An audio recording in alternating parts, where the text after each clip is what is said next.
Olá, pessoal! Bem-vindos ao Despertos.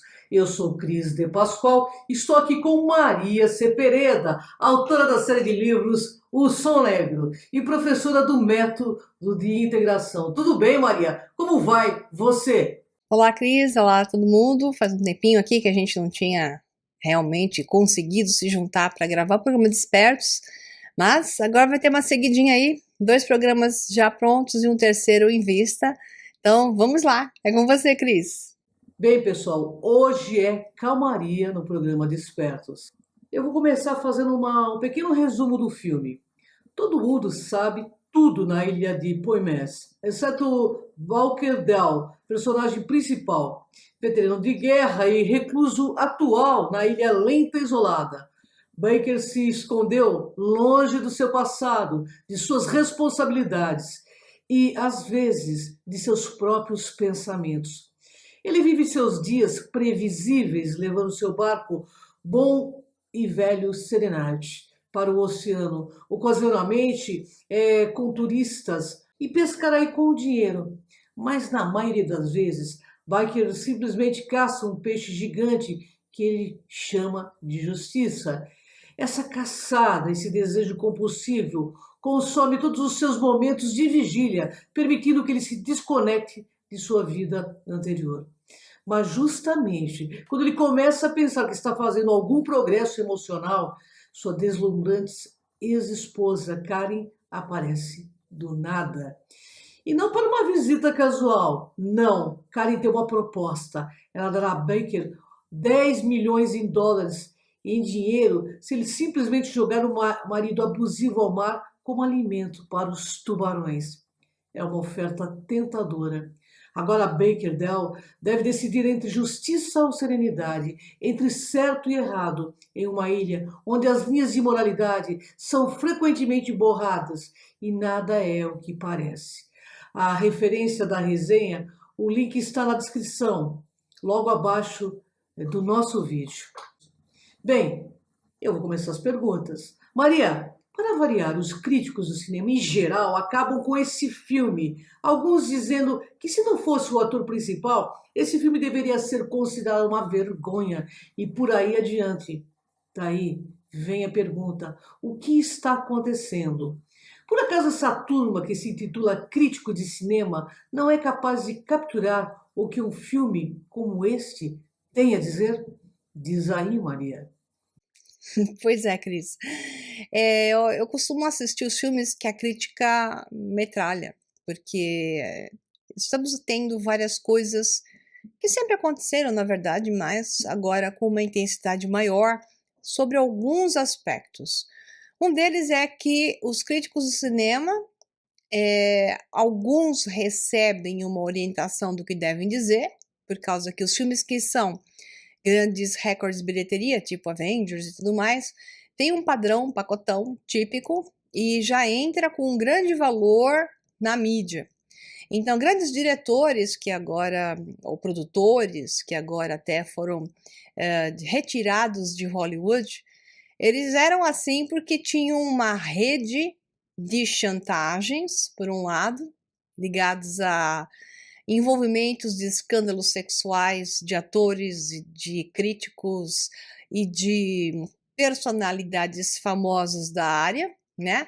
Como é o caso do mais famoso ultimamente, que é o Harvey Weinstein. Então, esse é um dos que eram donos de uma das maiores produtoras de Hollywood e tinha todo mundo nas mãos, porque fazia festinhas e encontros específicos aonde as pessoas ficavam com o rabo preso com ele. Além disso, de conseguir através desse tipo de favores e talvez pressão, você tem também a questão de grandes somas de dinheiro que são pagas no meio da crítica mundial e ao mesmo tempo na rede de distribuição dos filmes, que acaba levando aquele valor tão grande, se fala numa produção de filme, boa parte disso é marketing. Então o marketing leva mais do que qualquer coisa para que esse filme seja colocado em grande destaque, entre na data que se deseja, igual prateleira de supermercado, né? Além de entregar os produtos no supermercado quando eles fazem a compra, Não é o supermercado que acaba pagando só para aquele que está vendendo o produto, e sim aquele que está vendendo o produto paga para o supermercado a compra da posição na gôndola. Então, aonde é que estão os produtos que mais vendem no supermercado? Aqueles que estão na altura dos olhos. Os de baixo vendem menos, os lá de cima são os piores. Então, o que acontece com os filmes é a mesma coisa. Tem-se que pagar para que eles fiquem na altura da gôndola ideal, na data que se deseja, para que não sejam misturados com grandes players. Então, isso tudo faz parte. Quando um filme não tem esse pagamento específico, surge os críticos que não receberam dinheiro para o pagamento. Então, isso é uma verdade que pode ser não totalmente integral neste filme. Mas o que está acontecendo é que os críticos querem algo muito óbvio, ou um melodrama dentro do padrão da manipulação sociocultural atual, né? E então existem aqueles críticos que esperam um tema que eu chamo de esquerda, né? Porque é a esquerda que movimenta a questão da ruptura sociocultural atual para a introdução de novos sistemas e novos padrões que estão adequados ao que se está manipulando a realidade no momento, desestruturando, rompendo com o passado, de forma a descerebrar, principalmente a juventude, para introduzir um padrão perdido, que é o que em grande parte está acontecendo. Então, todo conteúdo que tenha algo a fazer pensar não é bem recebido.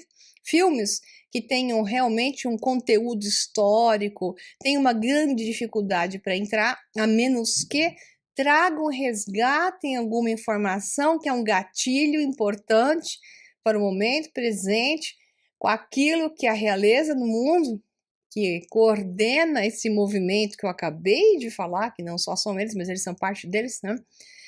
Tem interesse de resgatar. Então, os filmes que aparecem, históricos, têm a ver com o interesse. Então, tudo é uma rede de interesse para implantar, para manipular.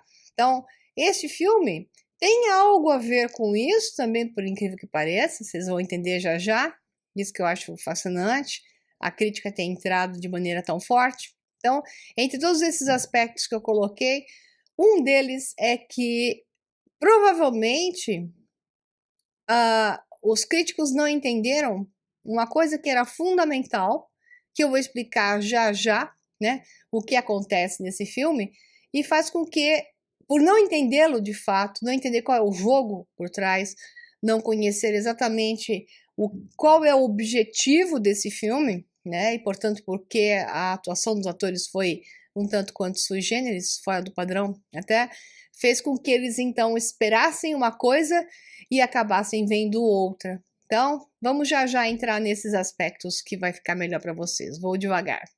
Maria, o filme tem elementos positivos e negativos, dependendo do ponto de vista. Por favor, percorra algum desses aspectos.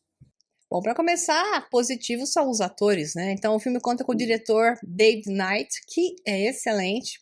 Os principais atores são Matthew McConaughey, como personagem principal, que é o Baker Dill, Anne Hathaway, como Karen, Diane Lane, que eu adoro, como Constance, e o magnífico Djimon Hounsou, que é o Duke, entre outros atores que a gente poderia falar aqui. Bom, então, é estranho, né, que atores tão bons, de primeira linha, tenham sido massacrados. Então, a crítica não só massacrou o conteúdo do filme, como massacrou também a interpretação dos atores. O Matthew McConaughey é o Matthew McConaughey, né? Então, ele não consegue ser muito diferente daquilo que ele é. Só que ele é um sol brilhando no horizonte. Não só porque ele é bonitão, mas não é esse o principal aspecto. Ele tem uma baita personalidade, um baita carisma. E nesses papéis que ele dão, que não variam tanto na grande maioria dos filmes, porque tem alguns que sim, ele representa esse sol brilhando em conflito de uma forma ou outra. Então tem que dizer, ele é ótimo. E é uma delícia vê-lo, né? Outra pessoa que eu gosto muito é Anne Hathaway, que é sim uma baita atriz. O que acontece com a Anne nesse filme é que a interpretação dela faz parte do projeto. E nesse filme, ela é um elemento superficial, tanto quanto a magnífica Diane Lane e o Djimon Hounsou, né? E qualquer outro. Vamos entender qual é o foco do filme. Eu sei que vai ser um pouco difícil para vocês, mas é isso que a crítica não entendeu. O personagem principal, que é o Matthew McConaughey, Baker Joe, está experienciando a sua própria realidade. Ele é, ao mesmo tempo, o avatar inserido numa realidade virtual e o demiurgo, que é o criador dessa realidade. Vão entender já já. Vocês vão entender já já. O demiurgo é aquele que pode estar inserido na trama com uma personificação específica ou até com várias personificações e usufruir de vários aspectos ao mesmo tempo, como é o desdobramento, por exemplo, dos deuses hindus, né? Que se diz, né, que surge de uma forma e depois se diversifica em outros, mas isso é visto até nos deuses egípcios, onde Osíris pode ter se transformado em Horus, né, em vez de ser seu filho, sim, ter renascido na forma de Horus. Então existem as personificações múltiplas, como Ísis na forma de Hathor e por aí vai. Então, o demiurgo da realidade, aquele que tem um poder de manipular a realidade, se apresenta de diversas maneiras, certas vezes como seu próprio filho, ou até representando o seu próprio pai, porque o personagem em si é irrelevante. Então nós temos uma visão que não está clara até o final do filme. Então, se você não assistiu o filme, é melhor você não pegar esta parte, porque vai dar spoiler. Então, se você fica chateado com spoiler, não assista. Se você já viu o filme, então tá tudo bem. E se não viu e não fica chateado com spoiler, no meu caso, continue em frente. Então, só no final do filme se revela o aspecto que é a discussão principal. Isto é uma realidade virtual. Então, Baker Dill é o centro, tanto criador da realidade, como o explorador de vários ângulos dessa realidade. Os personagens que estão ali inseridos são, na verdade, programas. Então, Anne Hathaway se comporta como se estivesse em um mundo sonâmbulo, com uma expressão limitada, com um raciocínio limitado, porque ela só conhece o conteúdo do programa que ela representa. É um protótipo de um zumbi, só que bonitinho, porque ela é lindinha. A mesma coisa aqui nós temos com a personagem que também é linda, Diane Lane, que é Constance. Então a Constance também está dentro de apenas um padrão limitado. Todo aquele que é inserido numa realidade, aquilo que se chama de reencadernação, né? Ou uma encarnação, que eu brinco que é uma encadernação de livro, recebe uma capa de um livro e uma narrativa, que é o que está no livro. Então, aquele que encarna numa realidade, ou como encaderna, como eu prefiro, ele vai estar dentro, preso, sob os limites e as regras do conteúdo desse livro. E a capa o define. Já a resenha, o resumo, a introdução do livro já o representa. Então, nós estamos encadernados numa realidade, limitados a esse ângulo de visão. Isso é o que acontece com a personagem de Anne Hathaway e todos os outros que estão em volta, periféricos ao ponto central, que é aquele que de fato está ligado ao seu ponto de origem, que está fora dessa realidade. Então, Deus está nesta realidade, é um Deus imanente, ou Deus está fora desta realidade, que é o Deus transcendente, que envia para dentro da realidade aquele que o representa, que é esse Deus que aparece com uma forma física, sujeito a virtudes e vícios, ou seja, ele tem aspectos positivos e negativos. Quando surge nessa realidade todos os deuses que são representados no hinduísmo, no panteão egípcio e por aí vai, grego, né? Eles são legaizinhos e horrorosinhos. Então, o mesmo Deus tem virtudes e vícios, porque está nesta realidade física. Muito bem. Então, este Deus que é então chamado no mundo, digamos, da gnose, de demiurgo, aquele que comanda essa realidade, aquele que a programa, como dizia Pitágoras, o Deus dessa realidade é um demiurgo, porque ele geometriza essa realidade, ele é o criador da realidade. Mas a sua origem, de fato, não está aqui, está fora dela. Dentro dela há uma projeção. Então, dentro da realidade do filme, na história projetada, existe uma projeção desse Deus criador transcendente do lado de fora, projetando um Deus imanente que é o centro de tudo e tudo gira em torno dele, que é o Baker Dill, que é o Matthew McConaughey. Então, aquilo que está dentro do filme, dentro da história, são personagens sem alma. Me entenda do lado positivo, para você entender. Quando eu chamei, então, por exemplo, o personagem da Anne Hathaway, a Karen, como é que eu falei mesmo? Zumbi. Escapou a palavra. Então, tudo o que acontece nesse filme gira em torno de um menino. Um menino que sofreu com a história da morte do pai. Então, o pai está morto. O que está acontecendo com o pai naquela história é depois que o pai morreu. Só que se conta como se ele não tivesse morrido. Então, há uma realidade paralela aonde a criação de uma história, a narrativa do demiurgo, que é o filho, cria como se fosse uma realidade paralela, uma continuidade de algo que em outra realidade não aconteceu, porque o pai morreu. A mãe se casa com outro.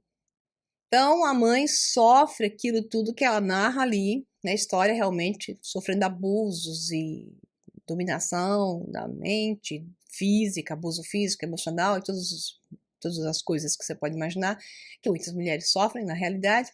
E o menino presencia isso. Então, a vontade do menino de matar esse padrasto se expressa através da criação de um game. Então, ele cria um joguinho onde o pai está vivo. Então, a criação disso gera uma realidade que é tão virtual quanto a nossa realidade. E ali, os personagens estão em volta deste ponto central, que é o menino, o demiurgo, criador dessa realidade, programador, geometrizador dessa realidade, aonde ele se projeta como sendo o pai, mas ele é o menino, que se projeta no local do pai, no lugar do pai.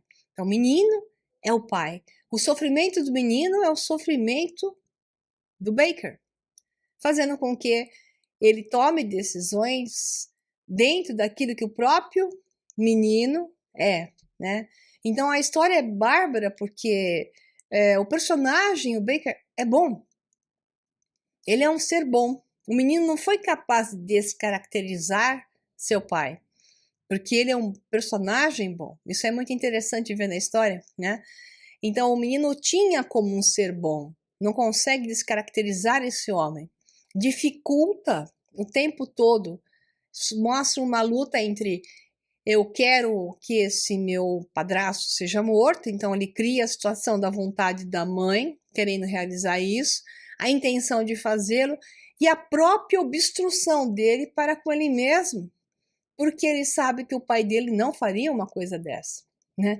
Então, assim, a história é bárbara, o drama é interessante e principalmente a projeção numa realidade paralela, onde o centro está claro, e isso não ficou claro para os críticos, e os outros são periféricos. O interessante é que a Anne Hathaway tenha aceitado fazer um papel onde ela se comporta como se fosse realmente uma boneca, atuando como se fosse uma boneca sem alma, né?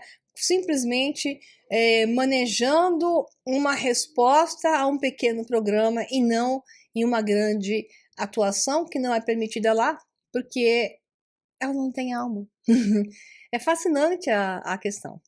É com você, Cris. Agora sim, aí vem a coisa mais interessante a dizer sobre esse filme. Maria, quem é o criador da realidade? E afinal, qual é a realidade que nos achamos imersos e quais são as outras? Belíssima pergunta, né? Porque de certa forma eu já estava respondendo um pouco sobre isso. Quem é o criador dessa realidade? Depende do ponto, como é que nós vamos responder isso. Se vamos responder filosoficamente, gnosticamente, ou usando a ciência, a física como um todo. Então eu vou utilizar uma mistura de estudo de uma forma bem mais simplificada, que eu tenho um curso inteiro. Em vários cursos eu abordo isso, porque isso é o mais importante que o ser humano tem a aprender, é que ele mesmo é o criador da sua própria realidade. E não diferentemente do menino, está o tempo todo projetando, geometrizando aquilo que vai acontecer a seguir. E o principal ponto que o mundo é desta forma é que as pessoas não se dão conta da sua responsabilidade por aquilo que está acontecendo à sua frente. E simplesmente passam a se posicionar numa posição greco-romana, né, de o mundo ser o responsável e estamos sempre com a vontade dos deuses sobre nós. Interessante o ponto da vontade dos deuses sobre nós. Então, recebemos a consequência da ira dos deuses. Isso não é só greco-romano, mas é um exemplo. O homem é o criador da sua realidade. E ele está, como no filme, dentro e fora dela. O fato de não entender que ele do lado de fora da projeção está comandando a si mesmo nessa projeção, o fato de ele ter perdido contato com a consciência que projeta a ele na forma desse avatar encadernado na capa do livro e com aquele conteúdo escrito que é a narrativa a qual ele deve obedecer, né, que é o seu destino, vamos assim dizer, que não é uma coisa, de maneira nenhuma, que se possa mudar, muito ao contrário. Existe uma narrativa, existe uma linha a ser seguida, mas o destino não está fechado. Tudo que vai acontecer tem um grande grau de variação possível. Por quê? Porque o homem tem a capacidade de mudar as fases do jogo, alternar os seus caminhos. E quanto mais ele se torna consciente de que isso tudo é um jogo que ocorre na mente, como acontece com o menino no filme, acontece na mente dele, e ele cria uma coisa manifestada, que é um jogo de videogame, que então manifesta a sua vontade.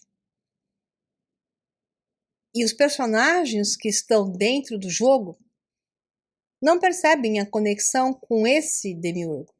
Até um ponto em que o pai até, Matthew McConaughey, o Baker, começa a perceber que alterações estavam sendo feitas e que as coisas não estavam daquele jeito que de repente no dia seguinte ele encontra e que alguém então tinha mudado.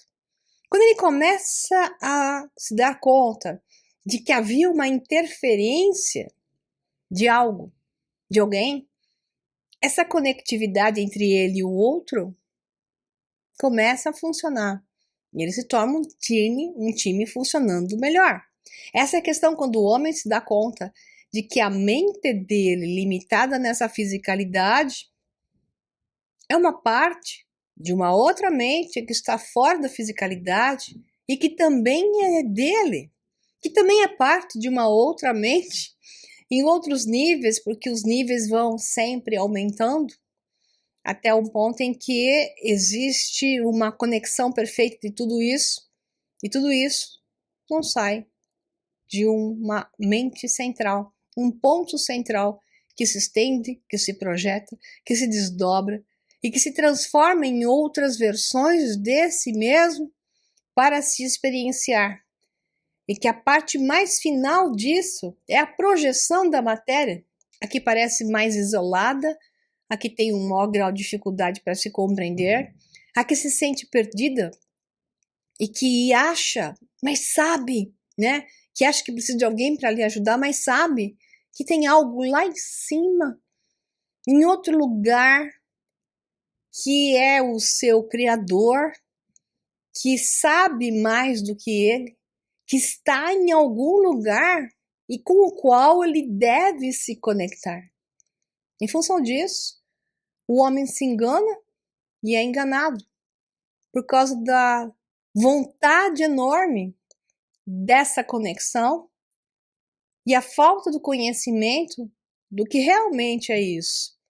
E a vontade enorme de outros, então, tão perdidos quanto ele, de usarem esse mecanismo da mente do homem que busca a reconexão para dominá-lo e mantê-lo cada vez mais separado, que é o que a grande maioria das religiões fazem, mantê-lo dominado na fisicalidade, obedecendo seres que comandam na fisicalidade em nome de algo que eles não têm contato nenhum, porque eles estão mais separados do que aquele que está perdido, porque estão dominados pelo inverso, pela vontade de fazer mal, pela vontade de subjugar, sob a vontade mais dos vícios da matéria do que das qualidades que a matéria pode prover.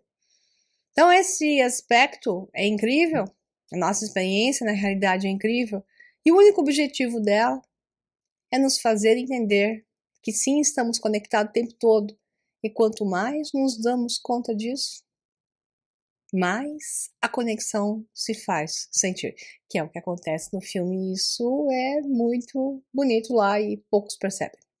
Então eu poderia ficar falando aqui horas, não é objetivo, né? Eu falo isso nos cursos com muito conteúdo, nos cursos que eu costumo ministrar com muito conteúdo, com muita base, para que as pessoas possam entender quem realmente são nessa realidade e que não estão sós, estão sempre conectadas a outras partes de si mesmas, devem aprender a se desconectar dos que querem dominar aqui, para que permita a conexão com um nível maior. Só que essa conexão não é para fugir daqui, e sim para aprender a lidar com isso com uma maior capacidade e poder.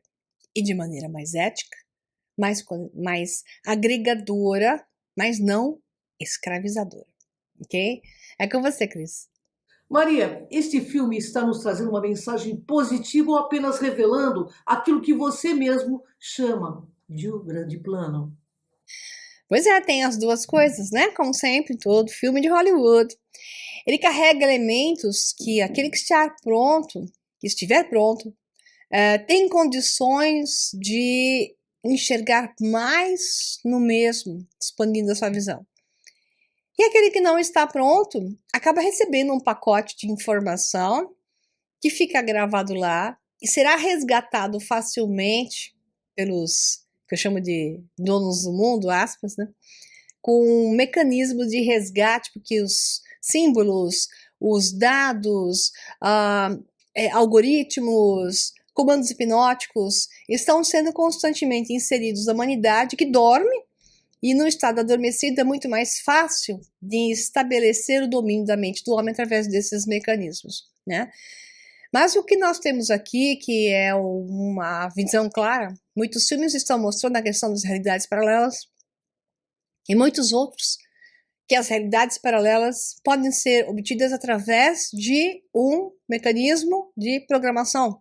Então, a inteligência artificial é uma delas, que está imersa no que se chama de uma criação de uma realidade virtual, onde uma inteligência artificial comanda isso, ou inteligências artificiais são os que estão experienciando essa realidade. E o que está sendo programado para o homem é parte do que eu estou falando já e falei num webinário chamado Transhumanismo, que foi feito no meu canal do YouTube, onde a informação do homem, tudo aquilo que eu sou e faço, está sendo transferida via internet, via um relógio inteligente, um celular, um smartphone, que de significado é esse mesmo, programas de internet, tudo aquilo que você faz, agora com câmeras e dados e monitoramento, até se você respira, se você não respira.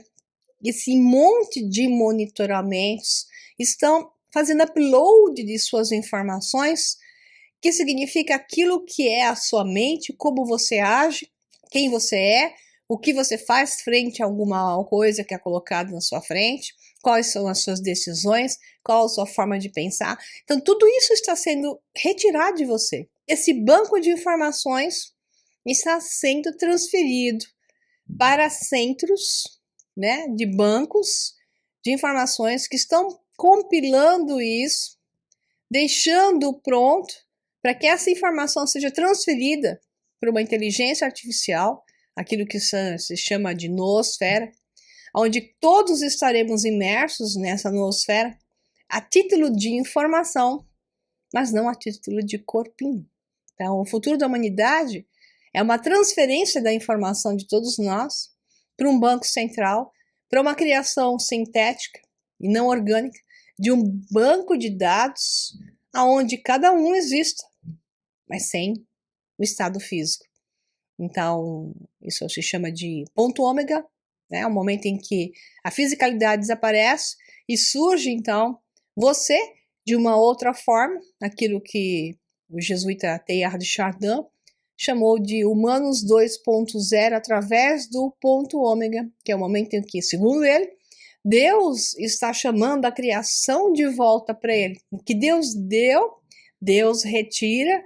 Então, Deus retira a informação, chama a criação de volta para ele, deixando, então, essa informação nessa noosfera, que é o projeto, a ideia que Teilhard de Chardin apresentou, e eu falo num curso chamado O Ponto Ômega, quem quiser pesquisar, Teilhard de Chardin, você vai entender melhor aquilo que eu estou falando, e toda essa explicação ligada ao transhumanismo, a transferência de informação da humanidade, não é só para dominar, que é efetivamente o que acontece, né? E vai acontecer cada vez mais, e sim também para desprezar a necessidade da fisicalidade e criar uma humanidade totalmente ligada a uma inteligência artificial, todos numa rede que deixam de ser o que eram para ser outra coisa, que é uma inteligência artificial que atuará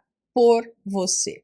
Então você deixa de existir literalmente e tua informação é copiada para um outro que atuará como você, pretenderá ser você, imitará você, mas não é você. É o que se chama de realidade paralela. Então isso é uma outra realidade paralela. Então o que estão fazendo esses seres desta realidade?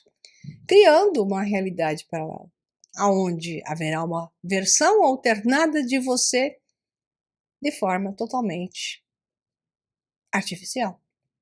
Pois é, são os demiurgos tomando o papel de demiurgo na realidade física, criando um novo universo virtual, criando uma nova realidade, com outro padrão, usando você de outra forma. Pois é isso que está sendo feito. É com você, Cris. Muito obrigada, pessoal. Obrigada por tudo e até o próximo Despertos. Bem, pessoal, uma honra estar com vocês. O Desperto é um programa maravilhoso, que tem muito conteúdo. E eu sei que Maria também anda muito ocupada, eu também, mas a gente promete que a gente volta rapidinho com outros despertos. Gratidão, Maria, por compartilhar tanto conhecimento e gratidão a você que nos assiste. E inscreva-se lá no canal de Maria Cepereda e no Cron TV, que é o meu canal do YouTube. Vamos lá, pessoal. Até o próximo Despertos. Vem com a gente nessa jornada.